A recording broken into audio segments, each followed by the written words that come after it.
Those students who are supposed to appear in interview of CAPF AC 2021, उनके लिए एक challenging moment है। एक ऐसा टाइम है जिसमें बहुत सारी अनसर्टेनिटी है।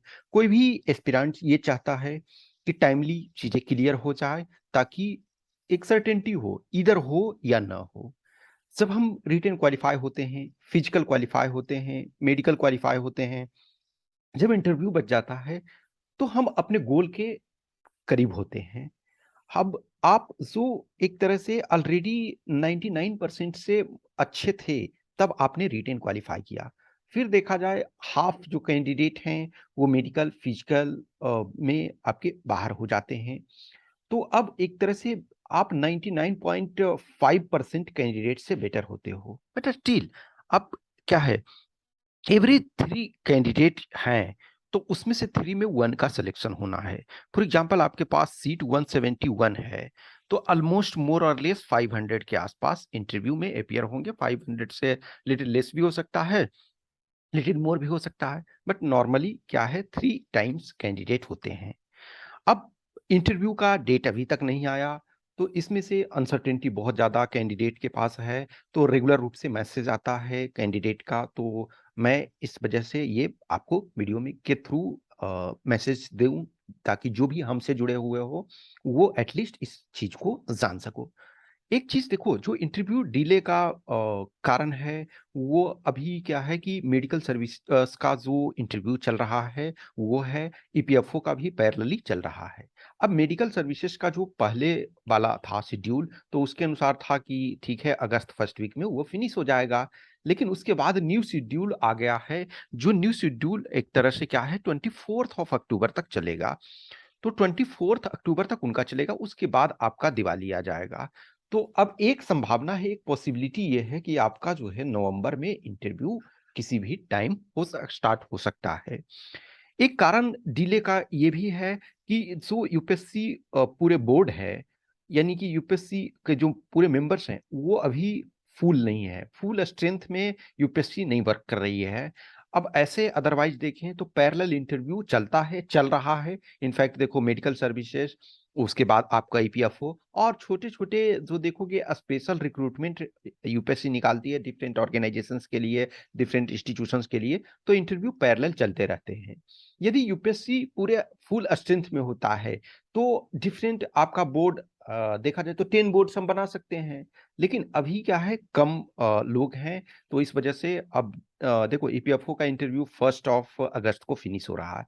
लेकिन जो मेडिकल सर्विसेज वाला वो नया है, वो आपका 24 अक्टूबर तक आ गया है। तो मे बी पॉसिबिलिटी है कि आपका नवंबर, लेकिन हो सकता है कि यदि चीजें ठीक ठाक हो तो सितंबर में भी हो सकता है। अब अगस्त में होने के चांसेस ऑलमोस्ट खत्म हैं एक तरह से। तो इधर सितंबर, अक्टूबर, नवंबर जब भी, तो यदि सितंबर में नहीं होता है, तो फिर आप मानकर चेक के चलो कि नवंबर में होना है।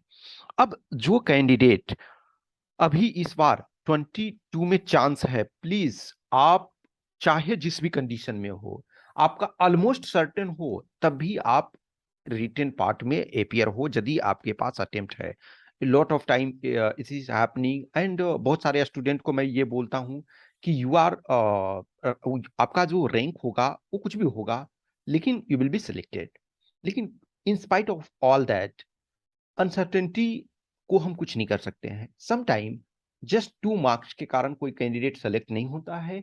ऐसा आप हर बार देखते हो, कुछ ऐसे कैंडिडेट हैं 1 नंबर कम आया और वो सेलेक्ट नहीं होते हैं। तो जिनके पास भी अटेम्प्ट है, प्लीज आप इंटरव्यू राउंड के लिए एलिजिबल हो, आप रिटन क्वालिफाई ऑलरेडी प्रीवियस में कर चुके हो, आप या तो 21 में किए हो रिटन क्वालिफाई, या 20 में किए हो, या जो भी है, आप, उतनी पोटेंशियल है आप में उतनी क्षमता है कि आप रिटन आराम से फिर से क्वालिफाई कर सकते हो। लेकिन अभी जो भी टाइम है, कुछ मेजोरिटी ऑफ कैंडिडेट जिनके पास अटेम्प्ट है वो ऑलरेडी वर्क कर रहे हैं। जिन लोगों ने भी थोड़ी सी ढील दे रखी है, प्लीज आप अपना फुल फ्लेज्ड में आ जाओ। 7 डेज, 8 डेज, 9 डेज, जो भी आपके पास टाइम है। आज यदि हम आज के डेट को छोड़ दें, तब भी 8 डेज आपके पास होता है। आप चीजों को ब्रशअप करो। आप, इवन इफ आप सेलेक्ट हो जाओगे, यदि आपके पास ऐसी सिचुएशन है, तो आपको हर हाल में एपियर होना चाहिए, और पूरे मन से। अब जिनका अटेम्प्ट खत्म हो चुका है, जिनका अटेम्प्ट नहीं है, तो उनके पास तो इंटरव्यू के वेट के सिवा इसमें इस एग्जाम में अब कोई अपॉर्चुनिटी नहीं है। तो आप जो भी डिफरेंट अदर एग्जाम है, जैसे बहुत सारे कैंडिडेट हैं, it is not a hidden fact कि सब कैंडिडेट जो हैं अपने अपने लेवल से देखते हैं।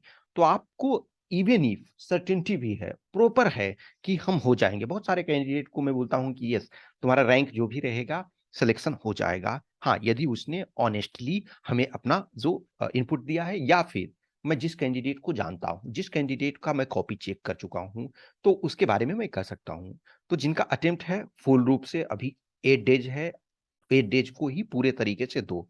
और जिनका अटेम्प्ट नहीं है, आप जिस भी एग्जाम का प्रिपरेशन कर रहे हो वो करते रहो।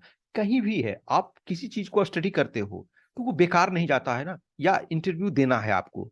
सपोज आपने कुछ बुक्स पढ़ ली, आप एपीजे अब्दुल कलाम की कुछ बुक पढ़ ली, सपोज विंग्स ऑफ फायर पढ़ ली, इग्नाइटेड माइंड पढ़ ली, दलाई लामा की कोई बुक पढ़ ली, या फिर महात्मा गांधी की ऑटोबायोग्राफी पढ़ ली। आप लोग बहुत सारे हो, सिविल सर्विसेज का मेंस भी देने वाले हो, जो इंटरव्यू का इंतजार कर रहे हो वो मेंस भी देने वाले हो, कुछ लोग ऑलरेडी ईपीएफओ का इंटरव्यू दे रहे हो या दे चुके हो। तो आपके पास ए नंबर ऑफ अपॉर्चुनिटी हमेशा। आप स्टडी से जब तक आप फाइनल सिलेक्शन में अपना नेम नहीं देख लेते हो, तब तक आपको रुकना नहीं है किसी भी चीज में।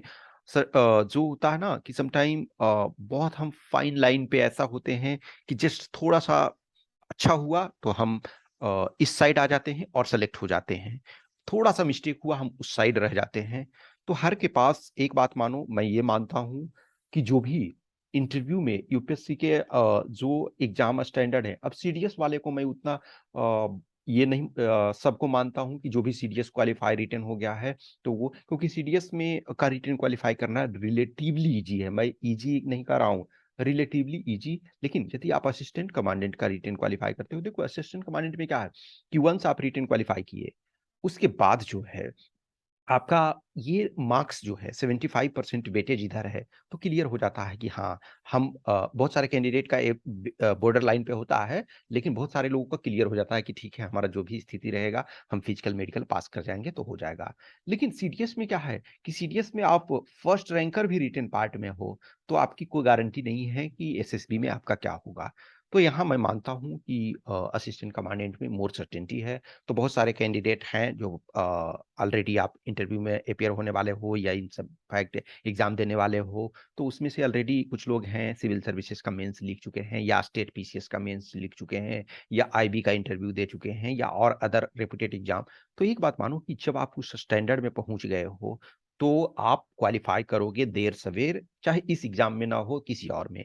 एक प्रॉब्लम होता है घर वालों को जवाब देना, जब आप मल्टीपल अटेम्प्ट दे चुके होते हो, जब आपका एज थोड़ा सा ज्यादा हो जाता है, तो लेकिन आपके पेरेंट्स आपको जानते हैं। आप यदि कुछ भी डाउट होता है तो आप उनको कन्विंस करो, उनको समझाओ कि यस ये सिचुएशन है, अब इंटरव्यू डिले हो रहा है तो इसमें हम कुछ नहीं कर सकते, it is beyond your control ना। आपके कंट्रोल में क्या है कि आप स्टडी से जुड़े रहो। इवन इंटरव्यू जब भी होगा तो सिलेबस का बुक अभी जिनका अटेम्प्ट है वो तो ऑब्वियसली आप पूरा फुल फ्लेज्ड में दो, नहीं है तो आप कुछ ना कुछ पढ़ते रहो, उससे बहुत सारी चीजें फायदा होगा। एडिटोरियल, न्यूज एडिटोरियल जो न्यूज़पेपर का है, तो उसमें इवन इफ आप प्रिपरेशन कोई नहीं कर रहा है वो भी पढ़ रहा है, बहुत ऐसे लोग हैं, रिटायर्ड ब्यूरोक्रेट्स हैं या कोई टीचर हैं रिटायर हो गए, या तो ऐसे भी पढ़ रहे हैं। आप स्टडी से हमेशा जुड़े हुए रहो, कुछ भी क्वेश्चंस क्यूरी डाउट्स होता है तो आप हमें बताओ, और हम टाइम को अपना सदुपयोग करो। जो भी है हम वर्स्ट केस के लिए तैयार रहो कि नवंबर में भी आपका हो सकता है, ओके। लेकिन जब भी आपका होता है तो आपको 3 वीक्स का इन नॉर्मल 3 वीक्स का टाइम दिया जाता है कि आप 3 वीक्स में, तो अब इंटरव्यू को ऐसा नहीं है ना कि उसमें 6 बुक पढ़ना, नहीं। इंटरव्यू क्या है, आपका डीएफ से संबंधित है, आपकी पर्सनालिटी से संबंधित है, आपका जो ओपिनियन है उससे संबंधित है, तो वो तो मिनिमम आप कभी रखते ही हो। कुछ भी क्वेश्चंस क्यूरी डाउट्स इससे रिलेटेड होता है तो आप हमें इस व्हाट्सएप नंबर 8527146498 या फिर टेलीग्राम नंबर 7404909669 पे मैसेज कर सकते हो। और जिनको भी लगता है कि हम एक दो टेस्ट दे लें जिससे हमको थोड़ा सा ब्रशअप हो सकता है, तो please you are most welcome, okay, thank you.